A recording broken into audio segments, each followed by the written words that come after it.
Hi guys, नमस्कार, सत श्री अकाल, गुड इवनिंग। आप सभी का स्वागत है हमारे YouTube channel dear Bharati sir पे। और आज के इस वीडियो में हम आप सभी को बताने वाले हैं क्लास 10th के चैप्टर 1 केमिस्ट्री के chapter 1 chemical reaction and equation, chemical reactions and equation का part 2 chemical equation.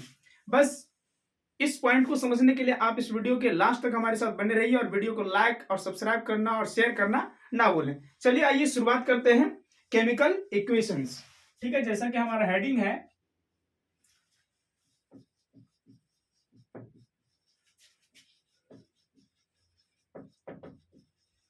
Chemical equations. इसके पहले वाले वीडियो में हम केमिकल रिएक्शन के बारे में बता चुके हैं और केमिकल रिएक्शन के क्या पार्ट्स होते हैं, कौन कौन से पार्ट, जिसमें से रिएक्टेंट, कैटलिस्ट और प्रोडक्ट होता है, उसके बारे में हम बता चुके हैं। और साथ ही साथ हम कैरेक्टरिस्टिक्स ऑफ केमिकल रिएक्शंस बता चुके हैं। और आज की इस वीडियो में हम आपको बताएंगे केमिकल इक्वेशन के बारे में। ठीक है, तो देखिए केमिकल इक्वेशन एक्चुअली है क्या। सपोज दैट हम कहते हैं यहां एक छोटा सा आदमी है। ठीक है, छोटा सा आदमी है जिसके पैर हाथ हैं। यहां भी एक छोटा सा आदमी है जिसके पैर हाथ हैं। अगर हम कहेंगे यहां आओ तो कौन आएगा? पता नहीं कौन आएगा, कोई भी आ सकता है, दोनों में से दोनों आ सकता है या तो कोई भी एक आएगा। लेकिन अगर दोनों का हम नाम रख दें, इसका नाम रख दें एक्स, इसका नाम रख दें वाई, तो क्या होगा, इसे बुलाना आसान हो जाएगा। ठीक है, उसी तरह से मान लीजिए कि ये होगा आपका अंकित, यह होगा मान लीजिए कि सोनम।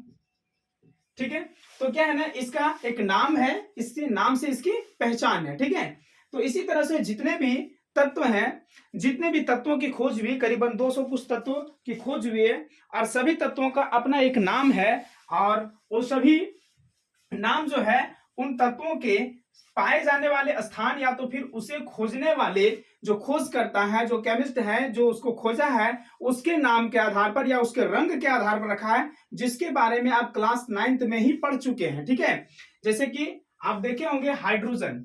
ओह God,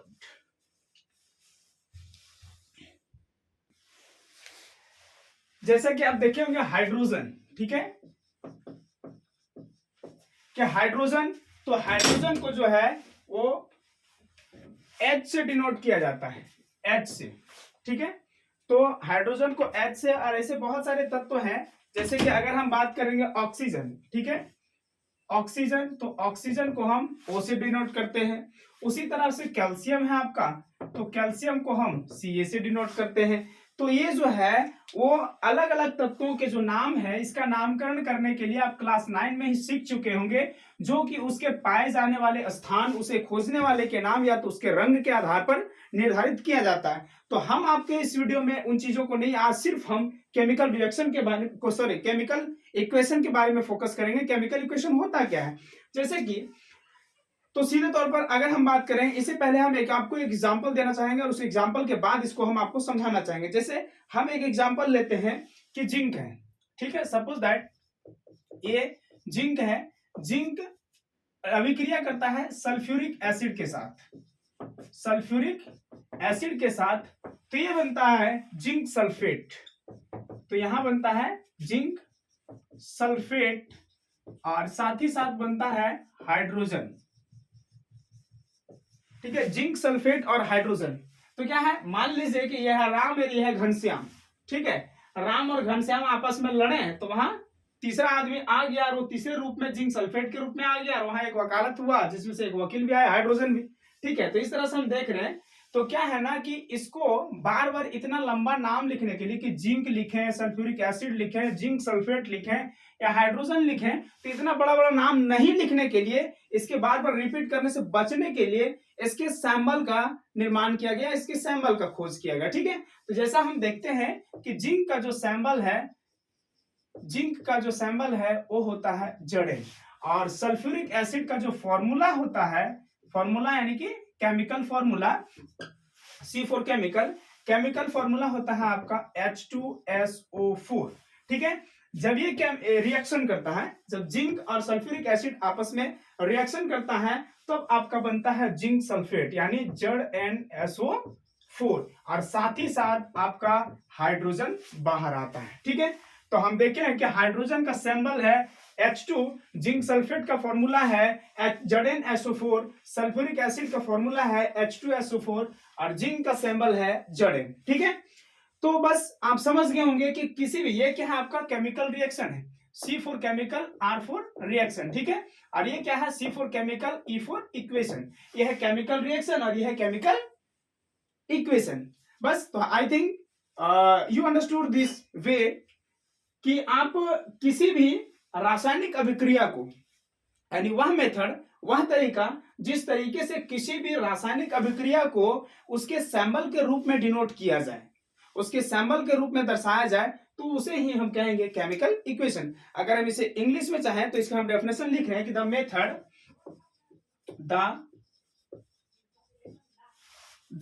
method of representing a chemical, the method of representing a chemical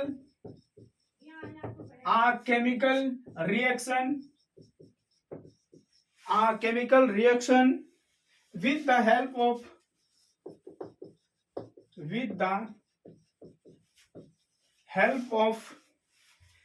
the help of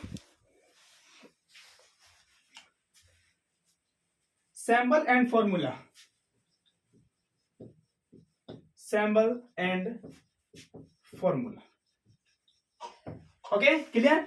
यानी the method of representing a chemical reaction with the help of symbol and formula, यानी कि वह मेथड, यानी वह तरीका जिस तरीके से किसी भी केमिकल रिएक्शन यानी किसी भी रासायनिक अभिक्रिया को हम लोग किसी सैंपल या किसी फॉर्मूला के मदद से उसको रिप्रेजेंट करते हैं। रिप्रेजेंट मतलब हम दिखाते हैं, उसे ही हम कहेंगे केमिकल इक्वेशन। बस कुछ नहीं है, ठीक है। Let me serve some more example to understood this well.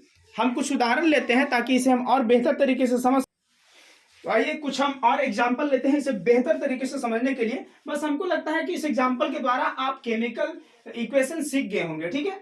जैसे कि ये जिंक है, ठीक है, तो जिंक क्या है, एक तत्व है, ठीक है। आपका सल्फ्यूरिक एसिड क्या है, एक पदार्थ है, ठीक है। और उसी तरह से जिंक सल्फेट है, फिर हाइड्रोजन है। बस इस जिंक को सैंपल के रूप में रिप्रेजेंट करना, सल्फ्यूरिक एसिड को फॉर्मूला के रूप में रिप्रेजेंट करना। देखिए फॉर्मूला तो एक से अधिक एलिमेंट के होंगे ना, जब एक से अधिक एलिमेंट होता है तो कंपाउंड बन जाता है। तो H2SO4 क्या है, कंपाउंड है, लेकिन ये जिंक क्या है, एलिमेंट है, क्योंकि ये जिंक सिर्फ सिंगल है, ठीक है। और ये सिंगल नहीं है, हाइड्रोजन भी है, सल्फर भी है, ऑक्सीजन भी है, ठीक है। तो ये आपका है कंपाउंड, ये H2SO4 ये है आपका कंपाउंड, और जबकि जिंक आपका है एलिमेंट, ठीक है, एलिमेंट। उसी तरह से ये भी आपका कंपाउंड और H2 है एलिमेंट, ठीक है। तो किसी भी एलिमेंट को उसके सिंबल के रूप में रिप्रेजेंट करना, या किसी कंपाउंड को उसके फॉर्मूला के रिप्रेजेंट करना, फिर यही कंपाउंड को फॉर्मूला के रूप में रिप्रेजेंट करना, और हाइड्रोजन को भी सिंबल से रिप्रेजेंट करना, यही है आपका केमिकल इक्वेशन। इसको अगर हम डेफिनेशन याद करें, the method of representing a chemical reaction with the help of symbol and formula are or is known as chemical equations, ठीक है। let me some more example to understand this way or well। चलिए हम कुछ और example लेते हैं ताकि इसे हम बेहतर तरीके से समझ सके।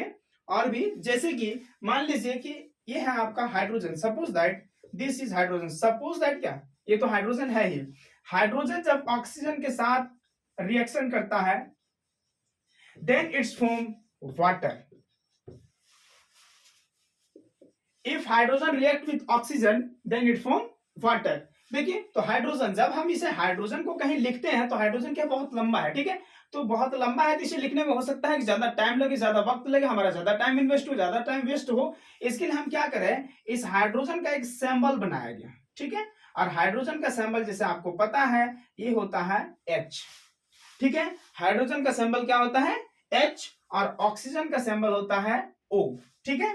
तो हाइड्रोजन का सिंबल होता है H और ऑक्सीजन का सिंबल होता है O। हम देखिए, ध्यान दीजिएगा, फोकस कीजिएगा, गौर कीजिएगा, क्या हम हाइड्रोजन का सिंबल बोल रहे हैं, ऑक्सीजन का भी सिंबल बोल रहे हैं, लेकिन हम वाटर का फॉर्मूला बोलेंगे।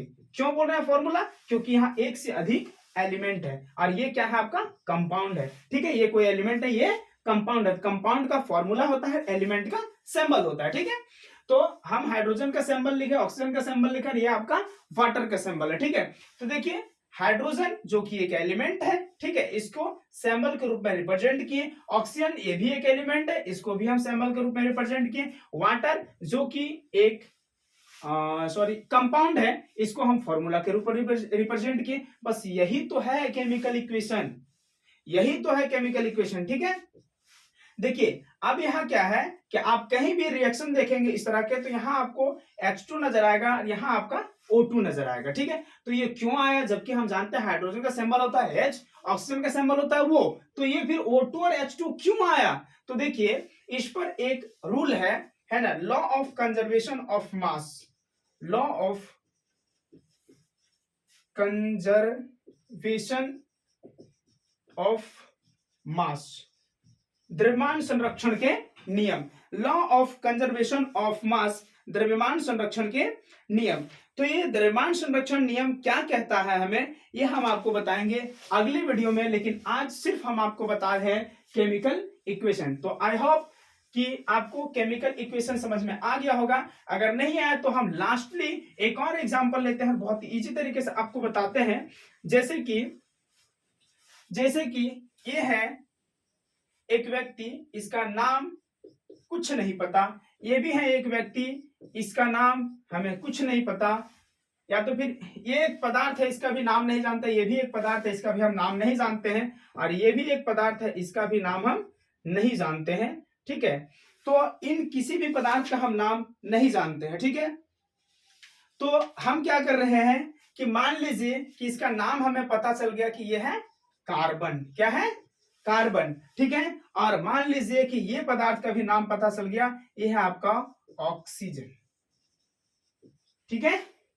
तो आपको पता है क्लास 9 में आप ऑलरेडी इस चीज को याद कर चुके होंगे, अगर नहीं याद किए होंगे तो हम उस चीज का फिर से एक वीडियो बना देंगे, जिसमें आप देख लीजिए कि कौन से पदार्थ का क्या सिंबल होता है। तो कार्बन का सिंबल जैसे हम जानते हैं होता है C, और ऑक्सीजन का सिंबल जैसा हम जानते हैं O होता है, ठीक है। तो जब कार्बन ऑक्सीजन के साथ रिएक्ट करता है, यानी when carbon react with oxygen then it form carbon dioxide, ठीक है। और due to law of conservation of mass, द्रव्यमान संरक्षण के नियम के आधार पर,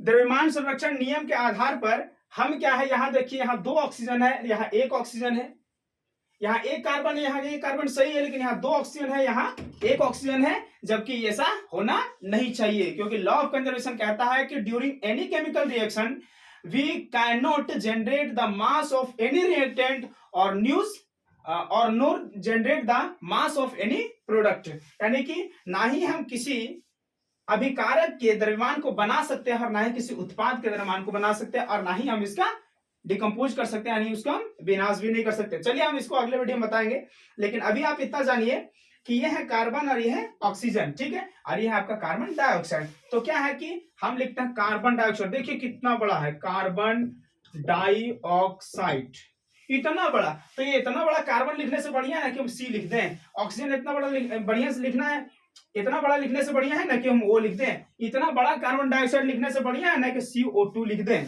बस यही है आपका केमिकल इक्वेशन, ये है केमिकल रिएक्शन, ये है केमिकल इक्वेशन। तो यहां भी देखिए आप यहाँ 2 है, तो यहां भी हमको 2 देना होगा, सॉरी यहां नहीं बैठा सकते, यहां बैठाएंगे, ठीक है, क्योंकि 2 ऑक्सीजन है, तो यहां भी हमको 2 ऑक्सीजन करना होगा। ये हम कैसे किए ये हम आपको अगले वीडियो में बताएंगे, अगले वीडियो में, ठीक है। तो हम आपको आज सिर्फ बता रहे थे कि केमिकल इक्वेशन क्या है, तो आई थिंक आप समझ गए होंगे। और बस इसी तरह से एजुकेशन और ज्ञान की वीडियो पाने के लिए हमारे यूट्यूब चैनल को लाइक, सब्सक्राइब और शेयर जरूर कर दीजिए, ताकि आप हमारे साथ जुड़े रहें। और हमारे वीडियो देखने के लिए आपको बहुत बहुत धन्यवाद। नमस्कार, जय हिंद, जय भारत। फिर मिलेंगे अगले वीडियो में।